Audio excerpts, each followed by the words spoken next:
ओम श्री गणेशाय नमः। गणेश चतुर्थी का व्रत हर महीने में किया जाता है ताकि व्रती के बुद्धि विवेक गणेश जी की कृपा से निर्मल बने रहें। भगवान गणेश जी की पूजा सही मायने में विवेक और सही निर्णय द्वारा भाग्य बदलने की शक्ति प्रदान करती है। विघ्नहर्ता भगवान गणेश जी बुद्धि विवेक के देवता हैं और इन्हें भाग्य विधाता भी कहा जाता है। ज्योतिष शास्त्र के अनुसार जब किसी व्यक्ति की कुंडली में बुध ग्रह कमजोर स्थिति में हो तो उसे गणेश जी की पूजा उपासना अवश्य करनी चाहिए। अक्सर देखा जाता है कि सफलता और असफलता सुख और दुख आदि मन की अवस्था व्यक्ति के सही निर्णयों पर ही निर्भर करती है। धार्मिक शास्त्रों के अनुसार मन के स्वामी देव चंद्र हैं। चतुर्थी तिथि पर बुद्धिदाता देवता श्री गणेश जी की पूजा के साथ चंद्र देव को अर्घ्य देकर मानसिक संतापों को दूर कर शुभ मनोरथ पूर्ण किया जाता है। व्यवहारिक नजरिए से सारे कलह संकट या असफलता के पीछे डावाडोल मन और विकृत बुद्धि ही होती है। मन का असंतुलन ही विचारों को नकारात्मक दिशा देकर कलह का कारण बनता है।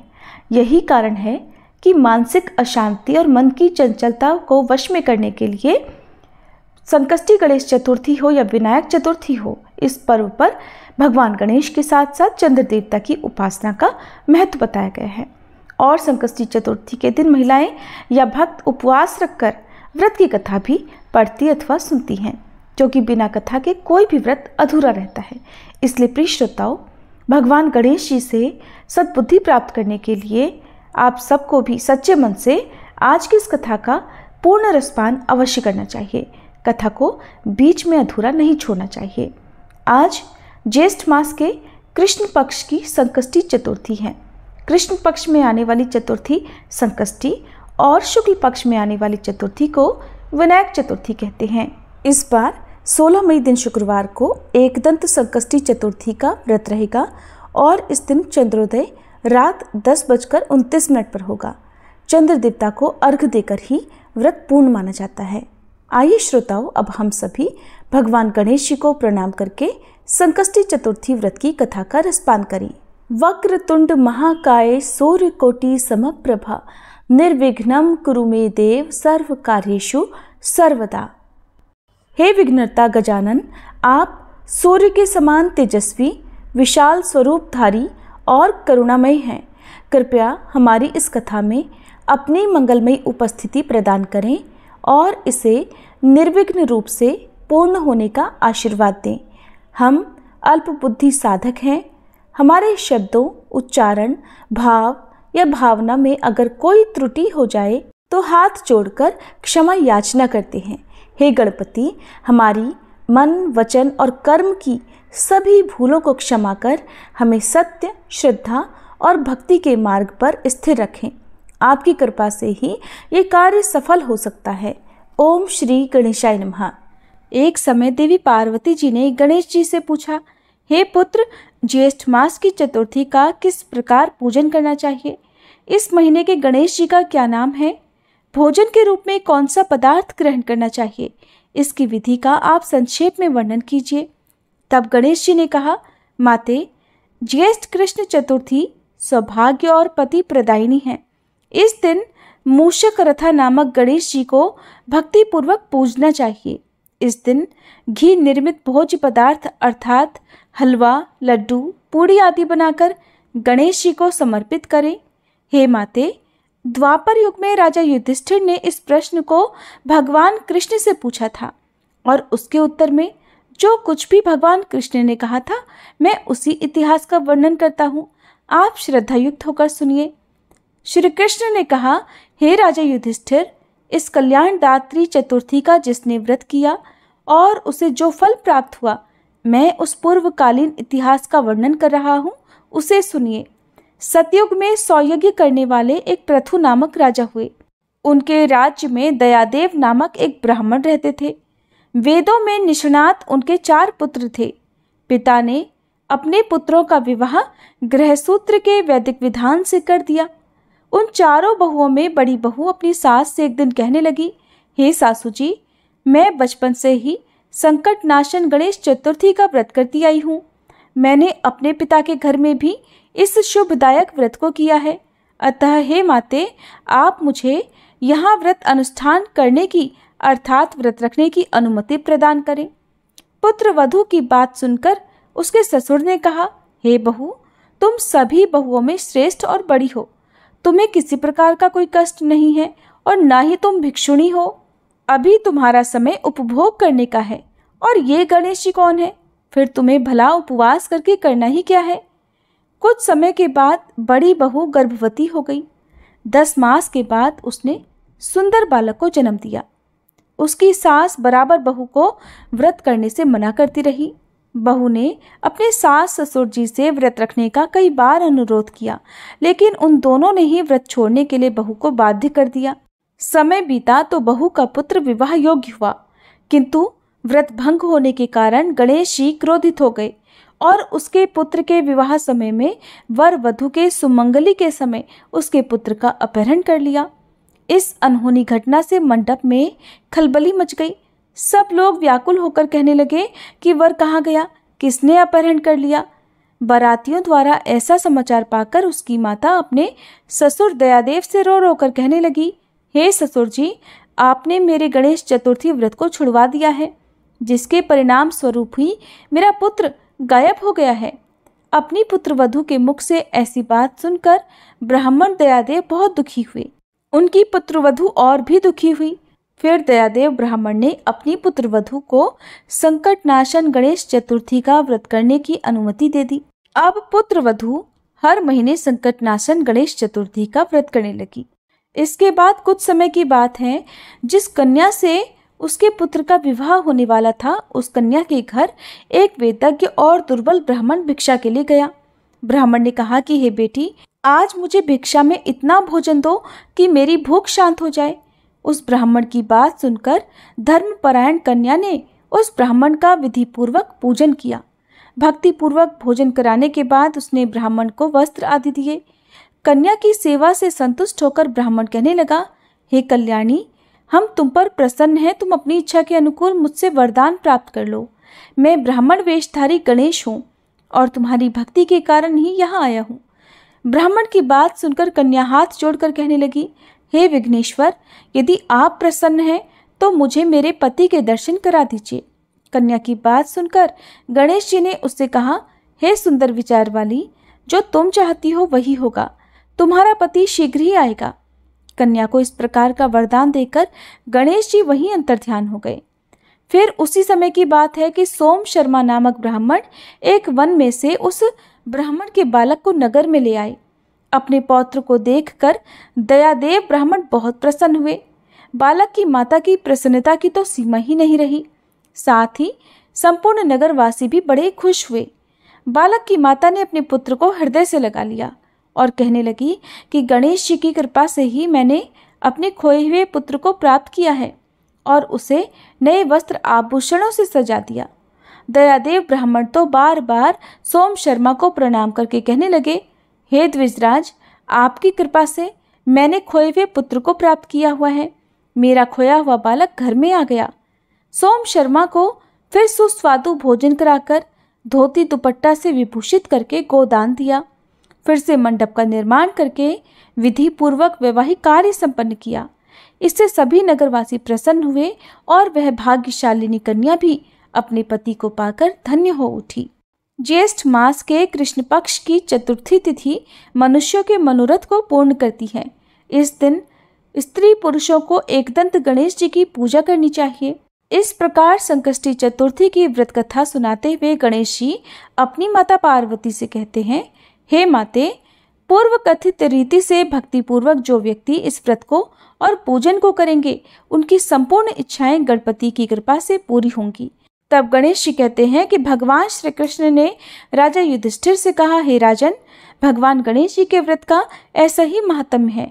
हे महाराज, अपने शत्रुओं के विनाशार्थ अब आप भी इस व्रत को अवश्य कीजिए। तब धर्मराज युधिष्ठिर ने भी ज्येष्ठ कृष्ण चतुर्थी का व्रत किया और अपने शत्रुओं पर विजय प्राप्त की। चतुर्थी तिथि पर स्नान करने के बाद सोने, चांदी, तांबे, पीतल या मिट्टी से बनी भगवान गणेश जी की मूर्ति स्थापित करें। गणेश जी को स्नान कराएं, इसके बाद जनेऊ धारण कराएं, अबीर गुलाल चंदन सिंदूर इत्र आदि चढ़ाएं, वस्त्र अर्पित करें, अक्षत चढ़ाएं, फूलों से श्रृंगार करें और गणेश मंत्र बोलते हुए दूर्वा चढ़ाएं। भगवान को फिर लड्डुओं का भोग लगाएं, धूप दीप जलाएं और कपूर जलाकर आरती करें। व्रत की कथा पढ़ें सुने। पूजा के बाद भगवान से सबसे अंत में क्षमा याचना जरूर करें। अंत में प्रसाद को सभी भक्तों में बांटें। अगर संभव हो सके तो घर में ब्राह्मणों को भोजन कराकर दान दक्षिणा देकर संतुष्ट करना चाहिए। ये थी ज्येष्ठ मास कृष्ण पक्ष संकष्टी चतुर्थी की कथा। प्रिय श्रोताओं, चौथ माता की कहानी सुनाने से पहले आपको बताते हैं कि चौथ माता प्रकट कैसे हुई थी। चौथ माता का व्रत संतान और पति की लंबी आयु की कामना से किया जाता है। मान्यता है कि सवाई माधोपुर में चौथ माता ने यहाँ के राजा को दर्शन दिए थे। कहते हैं कि इस मंदिर की स्थापना राजा भीम सिंह ने कराई थी। लोक मान्यताएं हैं कि देवी चौथ माता ने स्वप्न में राजा भीम सिंह चौहान को दर्शन देकर यहाँ अपना मंदिर बनवाने का आदेश दिया था। राजा एक बार बरवाड़ा से संध्या के समय शिकार पर निकल रहे थे। तभी उनकी पत्नी रत्नावली ने उन्हें टोका, लेकिन भीम सिंह ने यह कहकर उनकी बात को टाल दिया कि चौहान एक बार सवार होने के बाद शिकार करके ही नीचे उतरते हैं। इस तरह अपनी रानी की बात को अनसुना करके राजा भीम सिंह अपने कुछ सैनिकों के साथ घनघोर जंगलों की तरफ चले गए। राजा रानी के मना करने के बाद भी शिकार को चले गए। शाम ढलने पर उन्होंने वहां एक हिरण देखा। सभी उस हिरण का पीछा करने लगे। थोड़ी ही देर में रात हो गई। रात होने के बावजूद भी भीम सिंह उस हिरण का पीछा करते रहे। धीरे धीरे वह हिरण भीम सिंह की नजरों से ओझल हो गया और तब तक राजा के साथ सैनिक भी रास्ता भटक चुके थे। राजा अब सैनिकों से बिछुड़ चुका था। अकेले में राजा विचलित हो गया। अब उससे भटकते भटकते बहुत जोर से भूख और प्यास लगने लगी। प्यास के मारे उसका गला सूखने लगा। उसने इधर उधर पानी की तलाश की, लेकिन पीने को पानी नहीं मिला, जिससे वह प्यास से मूर्छित होकर जंगल में ही गिर पड़े। तब मूर्छित अवस्था में भीम सिंह को पचाला तलहटी में चौथ माता की प्रतिमा दिखने लगी। कुछ देर के बाद उन्होंने देखा कि भयंकर बारिश होने लगी और बिजली कड़कड़ाने लगी। मूर्छा टूटने पर राजा को अपने चारों तरफ पानी ही पानी नजर आया। घनघोर जंगल में कोई भी नहीं था। तभी ये चमत्कार हुआ कि वहां पर पानी आ गया। राजा ने पहले पानी पिया, फिर वहीं अंधकार भरी रात में एक दिव्य और कांतिवान बालिका पर उनकी नजर पड़ी। वह कन्या उस समय खेल रही थी।